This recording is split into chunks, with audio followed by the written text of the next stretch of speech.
So, dry January. For the second year in a row, I am practicing dry January, trying to make my way through dry January. Last year was pretty easy, actually. This year it's been a little bit tougher, which I think is just a sign that in light of or in the aftermath of my mom's death, I was definitely drinking a little too much. I was certainly drinking a little more. But the thing about dry January is it's not just a January thing anymore. It's become more than that. It's sort of a movement. Many people are practicing sober curiosity, not just in January, not just in sober October, but throughout the year. And this dry January is especially relevant because it coincides with the ask from the Surgeon General for warning labels on bottles of alcohol. He is suggesting we should all think twice about our nightly glass of wine. The report that he issued highlights links between alcohol consumption and 7 types of cancer and suggests, again, that alcoholic drinks come with cancer warning labels. Despite these warnings, our alcohol consumption, specifically among women, has been increasing, not decreasing. Among younger people, yes, it's going down, but if you look at the numbers where women are concerned, they are trending upwards. And so maybe this is just a moment where we pause and we actually do give our relationship with alcohol a little more thought. And I think we can do it in a very measured way. For those of you like me who really don't want to give up our nightly glass of wine, I want you to go and read the piece about our relationship with alcohol and the risks that Susan Dominus wrote for the New York Times in the middle of 2024. She really took a hard look at the numerical risks and the fact that, yes, while the risks have increased, the starting risk was very small. So it's an increase of a small number, which doesn't get you to a large number, which may make you decide that, yeah, you're going to have that nightly glass of wine anyway. And this may not be a very good analogy, but I think about my sweet and low habit. I am still a pink packet woman. I like the pink stuff. I've been a fan of it since high school. I put it in my coffee like it's going out of style. Do I know it's bad for me? I absolutely know it's bad for me, but I like it better than Splenda. I like it better than Equal. I like it much better than Stevia. I don't necessarily like it better than sugar, but I'm not going full sugar. So I've clearly made the decision that sweet and low is going to be okay with me. And I think I may make the decision that 1 glass of wine a night is going to be okay with me, understanding the risks. But a lot of people are not.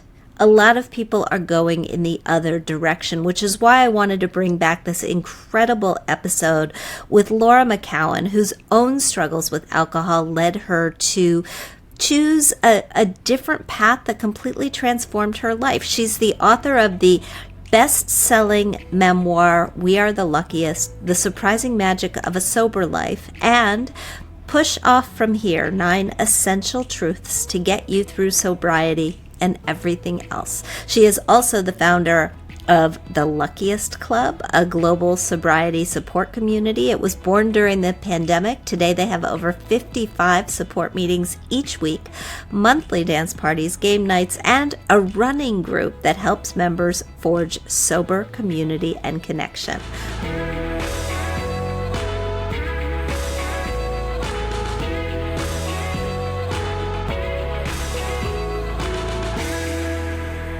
Laura, nice to have you here. Well, thank you so much. Thank you. Tell tell me about you. Tell me about your journey. I understand that there is a drinking journal involved where you started keeping a record of when you drank and what you drank. And that totally jumped out at me because it's what I tell our listeners when they're trying to get a handle on where their money is going or they're debating a job offer. Get it on paper. Yeah, things become different when we record them. What is unconscious becomes suddenly conscious, and that can be a good or a bad thing, or a good or a bad feeling. I think it's always a good thing. So about me, I had a long career in marketing, actually, in advertising for 15 years, and I live just north of Boston. I'm from Colorado. I'm a mother, and I surrounded myself with, in this career, I don't think it's any accident that I chose advertising. It's a very booze-filled culture. And I surrounded myself, whether it's work, socially, my family, with people who drank like I did. And I didn't really stand out in that regard. I think, as you noted in your intro, it's far more common to drink than not to drink. It's estimated that about 80% of Americans drink. And that was before even the mom wine culture started, before big alcohol started really targeting women as a market. I started drinking when I was 17, but in earnest, really dug in college and through my early professional life. And although I did run into problems with drinking, it wasn't always problematic for me. I looked and performed well. I was what they would classically call a high-functioning person who happened to also drink a lot. And I was really successful in my career. Like I said, I'm a mom. I was married. I had lots of people that wanted me around, both my friends, family, my colleagues. So my problems with alcohol, once in a while I would have a publicly difficult time or night, but mostly it was a private thing. I felt really scared about the way that I drank. I knew I needed it and liked it more than it seemed other people did. And once I started, I just didn't ever really want to stop drinking. But I managed it. And it really changed when I became a mother, and really changed again when I got divorced from my husband in 2012. And at that point, I was 35 years old. I was at a really high-ranking position in the agency that I worked for. And the wheels really came off at that point, and I started to be really afraid. I knew I didn't have control anymore, or I didn't know what was going to happen when I drank. And again, it was mostly private. Unless you got really close to me, you wouldn't have been able to tell. But to make the long story short, I reached a point in 2013 where I had, and I write about this in my book, where I left my 4-year-old daughter alone for an entire night in a hotel room at my brother's wedding because I was blacked out. And that was a horrific incident. It wasn't by any stretch the first horrific thing, but it was a public thing. My family was there for it. And so that started me on the trajectory of exploring sobriety. And I didn't want to get sober. I thought that was the worst thing that could ever happen. When you said you loved your wine, I loved my wine a lot. And I needed it at that point. I was physically addicted. I tried at sobriety for a year and a half. I finally did get sober in 2014. Since then, I have switched careers. I started writing about sobriety and podcasting about it. And really, it became something I was really interested in talking about. And I switched careers in 2016 to do what I do now. I'm an author. I teach several courses about personal development and sobriety. I run a company called the Luckiest Club, and it's a whole different life. I love talking about alcohol culture because to me, it was like, I just didn't realize the water I was swimming in. I didn't. And a lot of people don't. It's just something that it's a foregone conclusion to a lot of people that alcohol's just there. It's very ubiquitous. It's socially totally acceptable to drink almost anywhere. And there's no other drug like that. your community is largely women. Yeah, it's largely women. And do you think it's because women are more sober curious, as you describe them, or sober concerned? Or do you think it's because, and I feel this way about HerMoney, we want a place to just talk about something that people don't talk about? Yeah, I think that's a big part of it. I don't think it's that there's more women that are sober curious or sober concerned, as I emailed to you. I think it's women tend to talk about things more than men do. Women are drinking more than ever before. And it's having a real impact in our lives. And women tend to, just like more women read books, more women tend to be interested in, I hate calling it personal development, but for lack of a better word, we tend to be interested in it more and more open to it. For men, despite the fact that the prevailing recovery modality worldwide as Alcoholics Anonymous, and that was created by men, and I don't want to say it's for men, but it's masculine in its language and such. Anonymity is still very big for men. I think it's hard to talk about things that are deemed shameful, and this is one of those things that society still looks at as very, you either struggle with alcohol or you don't, and if you struggle, it's because you're an alcoholic, and that's a moral failure. It's a failure of will. First of all, there's so many things that are just wrong with that statement, right? I mean, I Yeah. have people in my life who I have watched struggle. And I think just like we have learned that depression is not an issue, it's a disease. We should not be pointing fingers at all. Why is it that women are struggling more than men, or not even struggling? Why is it that women are drinking more than we were drinking? Well, I want to address the part that you talked about because I think it's really important for people listening. Because everyone, I don't know what the statistics are exactly, but chances are everyone you meet is touched by someone who struggles with alcohol or drugs, right? And we'll just keep it to alcohol. I mean, there's 15 million people struggle with alcohol use disorder in America. It's not a small number of people. And it's not a binary thing either. It's not either you have the gene or the disease. The disease model is definitely debated. But it's not that you either have it or you don't. It's a huge spectrum. It's an addictive substance, period. And so, of course, people get addicted, and we're marketed to. I mean, you talk about money and business, and it is a billion-dollar industry. It's working on us because that's what happens, we don't see it. So I just want to address that. It's not a binary thing. Most of the women that I talked to didn't have a problem for a long time. And oftentimes what happens is they became mothers, they have careers, and they were trying to do it all.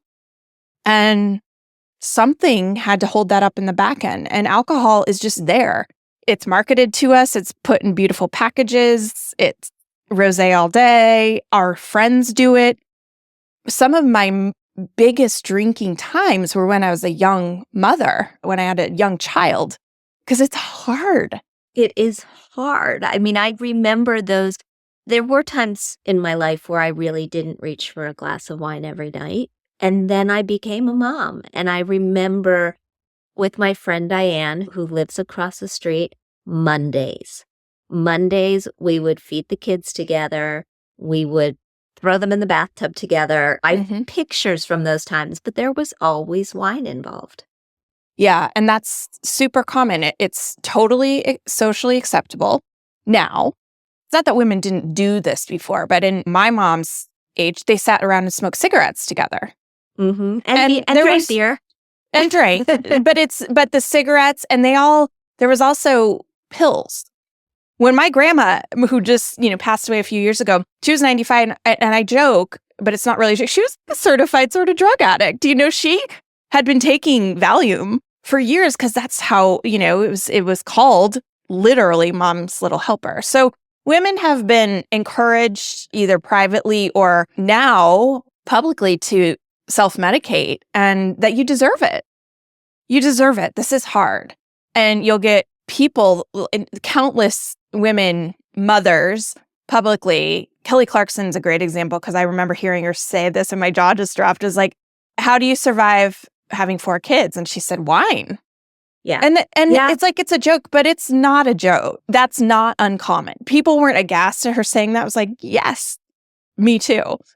So why we're drinking more, why women are drinking more is it's a layered topic.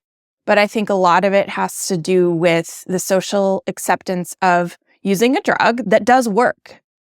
You described it. It does take the edge off. It is social lubricant. It feels good for a while.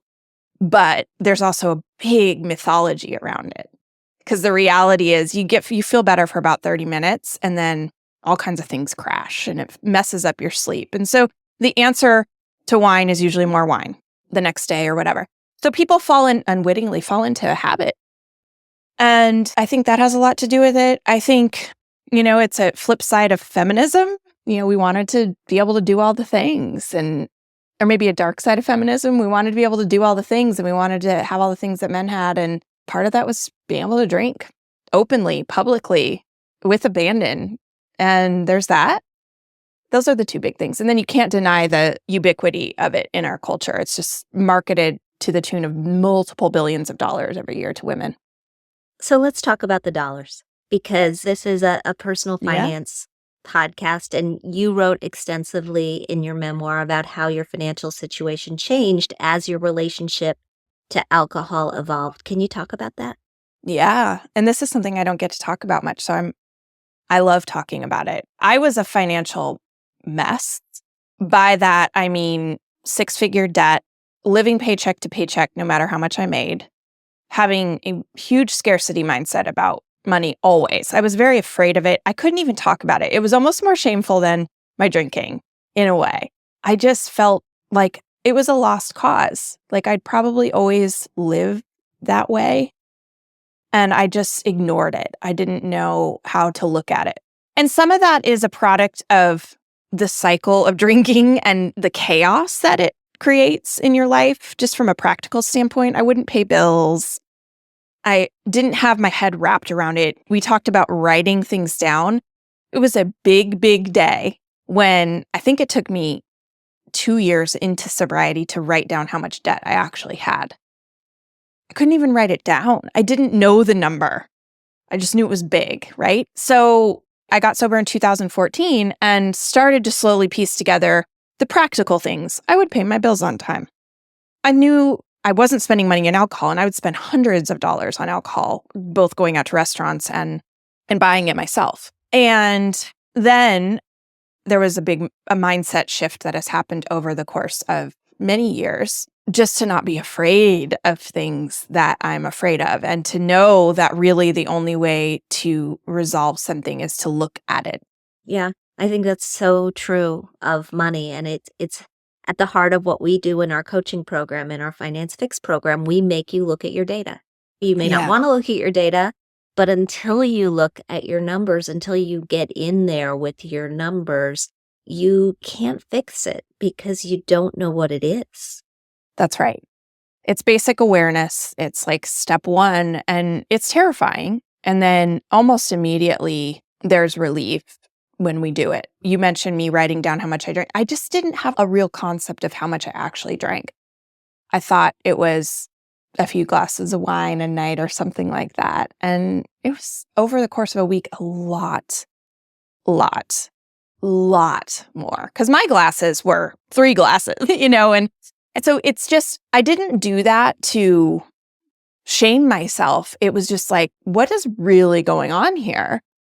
It was just like with money. It took me 2 years of sobriety to be desperate enough to want to change it. I just didn't want to live like that anymore. And I didn't think it was possible for me to not fear money and have shame around it. And I don't today. I really don't. I invested in coaching. A lot of it is just practical building blocks. But I look at my money every day. I know what comes in. I know what comes out. And that's a miracle to me. But that's what it takes. I mean, I look at my money every day too. Coming out of my divorce, really got a stronger handle on it. And I had a handle on it before, but I knew at that point of transition in my life, I needed to be more aware. And I like looking every day. Looking every day makes me feel comforted and in control. Yeah, I feel empowered about money, and I never thought I would say that. Never. I'm wondering if the other women who are members of the Luckiest Club have experienced a similar financial metamorphosis. Years and years ago, I did a program called The Debt Diet with Oprah, and we found, interestingly, that people who went on the debt diet, and there were so many, actually lost weight because once they got control in one area of their life, it was a lot easier to get control in another. And I'm wondering if this is similar.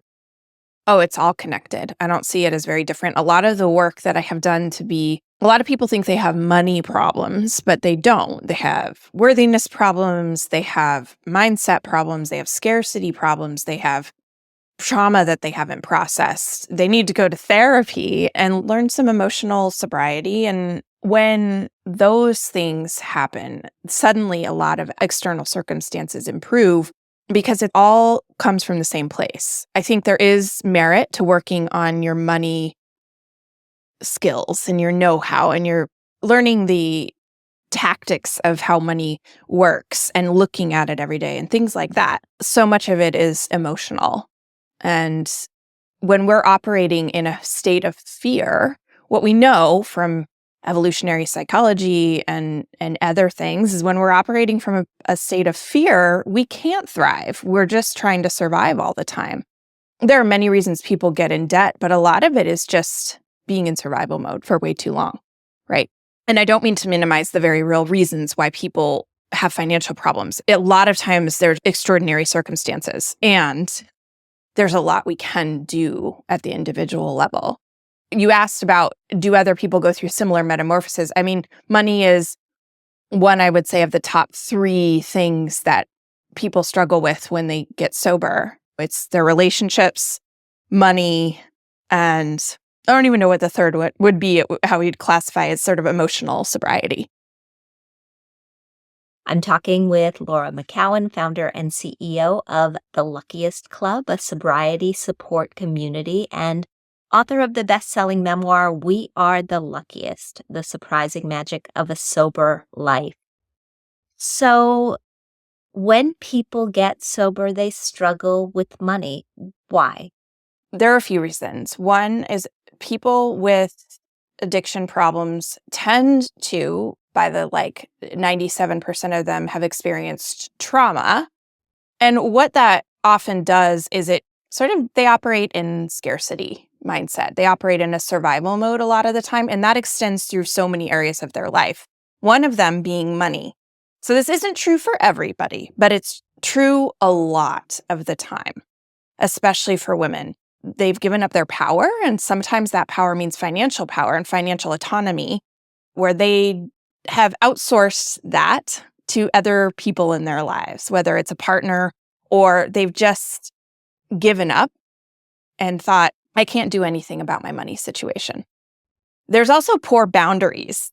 People who struggle with addiction struggle with boundaries. We don't have a strong sense of ourselves and where I begin and you end. And so what that means is there's a lot of giving away our power, giving away, yes, our money, giving away the ways that we can live our lives with a lot of sovereignty. And that's what I see a lot of times as the money issue, is this lack of sovereignty or autonomy. Like, I don't believe I can be good at this, so I'm just not going to try. I have a lot of shame around how I spend, and it's very secret. And that's the thing that we see with people who struggle with alcohol. Lots and lots of secrets, lots and lots of behaviors they don't talk about. And that's always about shame. And until we talk about it, it stays shameful. It increases the shame. Secrecy increases it. So I'm sure you have a lot more insight as to why money is a secretive, shameful thing in society, especially for women. But that's just what I see. And then there's the fact that if you have a substance abuse problem, or even if you drink a little more than you want to, you're unconscious more. You're making unconscious decisions. There's a lot of links to purchasing things when you're not quite with it, signing up for things when you're not quite with it, just not being able to stay on top of your finances because you're not there. You're not able to have the presence of mind to do that. Yeah, no, I think that's absolutely true. And we've talked about that if you're going to have a glass of wine, then your defenses are down and you should just stay away from the computer. You should stay away from Instagram. You shouldn't be anywhere where you are going to make purchases because, believe me, most of them are going back. Let's wrap this with 2 pieces of tactical information. I'd love to get your thoughts on if you are a woman who drinks and you think you should be drinking less. Maybe you are sober curious. What do you do? What are the steps? And by the same token, if you are a woman who drinks and it occupies a nice place in your life at this point, how do you keep it in that lane? Great question. I laugh because the answer to the second question, I'll go first.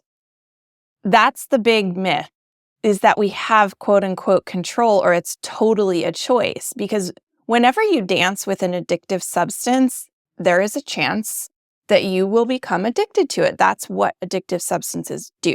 So whether it's a psychological addiction where you really look forward, you don't feel quite right if you don't have that at the end of the day, or it's a physical addiction, the hope that it won't manifest into something worse is a hope. So I just want to say that. It's not that some people are immune and some aren't. That said, I know so many people who have a perfectly fine relationship with alcohol. I don't know that it does anyone favors, but I don't think it's necessarily bad for everyone, right? The key is to have some consciousness around it. That's the answer, is say, why am I drinking? Like the moment before you drink, ask yourself, what's going on? Why am I doing this? And if the answer is, I just really enjoy it, great. You ask yourself the question. But if there's a part of you that's going, I hate the way I feel right now. I don't know that I can tolerate the next hour or 2 hours without a glass of wine. That's something to explore. And it's just no judgment, curiosity, right? Okay, so there's that. And then the first question about if you suspect that alcohol plays a bigger role in your life than you want it to. There's often a nagging voice that we have that says, this isn't serving me. Curiosity again. There are luckily now so many resources and so many places to go to look at that question without judgment and without saying, I got to label myself if I'm going to do this. You don't. I don't call myself an alcoholic. It's not a black or white binary thing. It's perfectly acceptable to say, I don't know if this works for me and I'm going to explore it. So one book I would check out is my dear friend Annie Grace wrote a book called This Naked Mind. And it really looks at the mindset around alcohol and sort of explores the myths that we have around what alcohol does for us, that it's a relaxant, that we have more fun, all those things, that it facilitates connection. And it's very much written for a sober, curious type of person. That's a great place to start. I would explore that. And then people have different relationships with social media, but one of the great things that's happened in the past 5 years is there's a lot of sober curious. If you just search that hashtag, say on Instagram, you're going to find a lot. Just listen. There's podcasts, tons of them. Check them out. See if any of what people are saying resonates with you, and then follow the next breadcrumb if it does. Laura McKowen, thank you so much for a really terrific conversation. If we want to find more about you, about the Luckiest Club, where do we go? Just go to my website. Everything is there. It's my name, lauramckowen.com. And the Luckiest Club has its own website too, theluckiestclub.com. But it's all linked from my site. That's the best place to go. Thank you so much. You're welcome. Thank you for having me. Of course.